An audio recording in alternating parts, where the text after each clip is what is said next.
Hi, and welcome to the first in this series of videos called, strangely enough, Evangelical Christianity's Descent into Hell. So yeah, we've had a lot of interest in this topic coming in, and it has some very specific lessons for your personal resilience. So let's go through this, because how did this start? What's the interest in this topic? Well, the main point of interest is, how could a body of Christians or self-proclaimed Christians ever get to a place where they would vote for politicians who represent no demonstrable Christian value, in fact, represent everything that's quite opposite in their own personal lives, and vote for people explicitly because these people are offering to give them two things they desperately seem to want. They want their social agenda, their preferred social agenda, implemented on all of society, no matter what the rest of society thinks about it, and they want political power. And they've wanted this for decades. I recently saw a really interesting interview with a New York Times columnist who put it this way. In America today, you can grow up in one of two kinds of churches. You can grow up in a church that basically, this is the hate and fear the world church, or you can grow up in a love your neighbor church. Those are the two kinds of churches you have in America today. Now, if that's true, it's a lamentable place to be, but it took a long while to get here. And this has been coming for decades.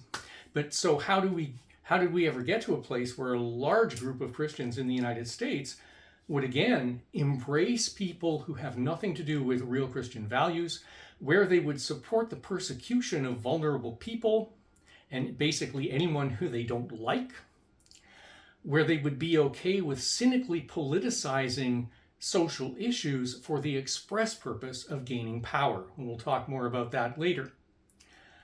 And where they would actually forget the real meaning of the word devil. What does the word devil mean?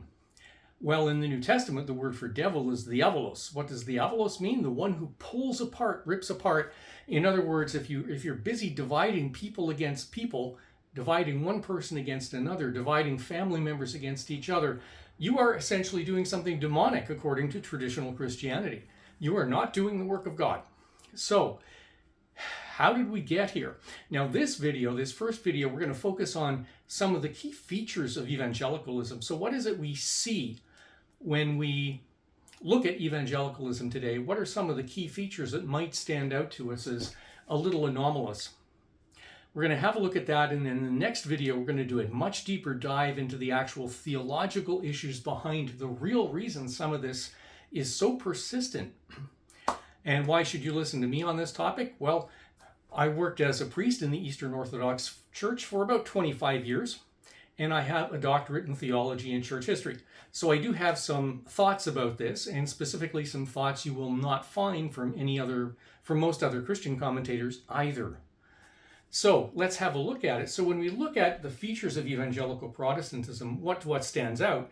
Well, the first thing is extreme social conservatism, right? Extreme social conservatism. So if we look at what they think about any sexual issue, for example, they're against sexual education. They tend to be against contraceptives.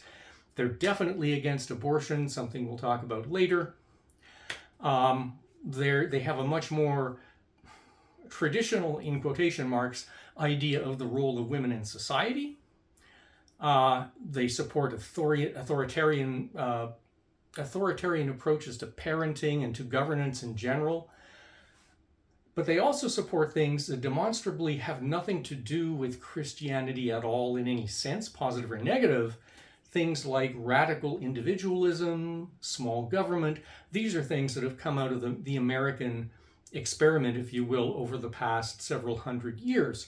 These are values which are very specifically American and don't translate into other forms of Christianity and don't translate into other Western democracies.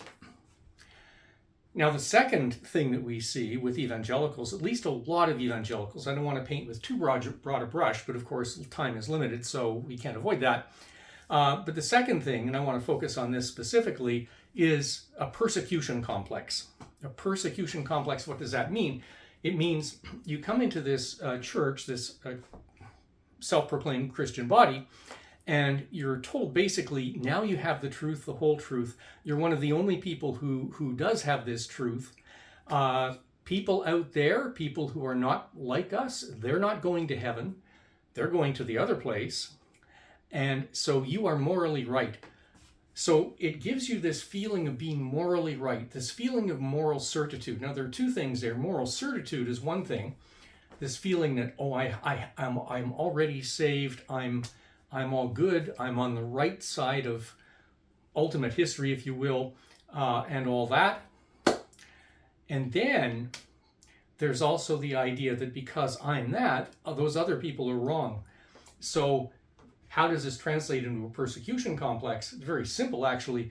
So we here in this church, we are the faithful remnant. We are the remnant of Christianity. We are the real Christians. There are lots of others out there who pretend to be Christians, but because they don't believe exactly what we believe, they're clearly not. And as for people who are from other religions, well, forget them. So here we are. We are the faithful remnant. Everybody out there, that is the world. And the world is a code word for everything bad. So there you go. That's how it translates. But it's important because when you have this mentality, it's essentially a siege mentality.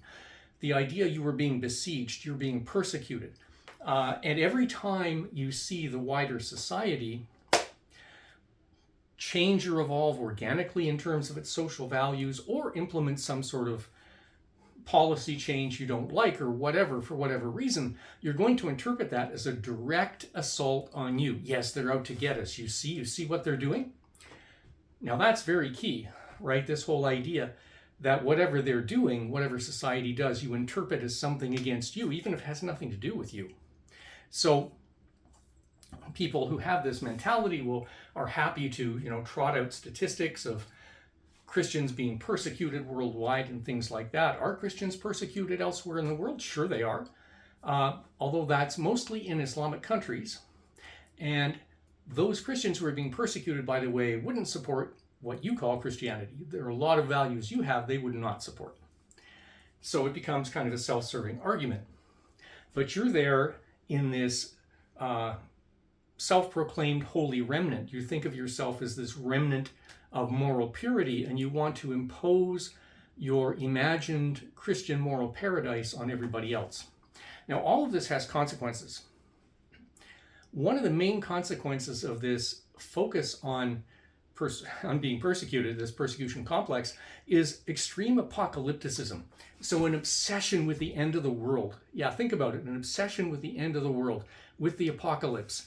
And you see this in evangelical circles. It's been around for a very long time. One of the main proponents was the late Hal Lindsey, who passed away in 2024, who wrote his first book and most influential book was The Late Great Planet Earth, which was sort of all the rage back in the 70s. And so what you're doing there, because you're obsessed with the end of the world, you're always looking for signs that the end of the world is coming. And in order to do that, you have to match biblical prophecy with outside current events, right? Biblical prophecy, current events. What's the connection? How does this prove to me that the apocalypse is coming, that the end of the world is nigh? How do you do that? And this could be prophecies from the Old Testament. It could be words, it could be anything Jesus Christ said about the end of the world, which actually wasn't very much. You can go have a look at, say, Matthew 24:6 for things like that. And it includes, especially in the New Testament, really, the book of Revelations, a big focus on the book of Revelations. An interesting book, the book of Revelations, because historically, when the book of Revelations was proposed to be in the canon of Scripture, and don't forget the canon of Scripture, well, there are various ones proposed over time, but nothing is really solidified until at least the 6th century. Revelations was not well received in the Christian East. It was not granted a lot of authority. There's kind of a standoffish stance toward it in the ancient Christian mystical tradition, whereas it was embraced in the West, although not to this degree. So if you're going to do this, think about it. You've got biblical prophecy here, which is often vague, open to interpretation, and you've got current events. Now, how are you going to make this match this? Well, you have to do a lot of mental gymnastics. And these mental gymnastics won't always be easy. And of course, one of the problems is you got to be careful about predicting the end of the world, because if you say the world's going to end next Tuesday, but you wake up next Wednesday morning to bright sunshine, well, let's face it, it's a bit of an embarrassment, right? So there is nevertheless a very dark side to this apocalypticism, which is the following: the whole idea that before the apocalypse happens, before the end of the world, which portends the second coming of Jesus Christ, but we want to hasten the coming of Jesus Christ. So we know that toward the time that will happen, things will get really messy. We'll see all kinds of disasters and wars and blah, blah, blah. At least that's the interpretation. Now, here's the dark part. The dark part is you begin to welcome chaos.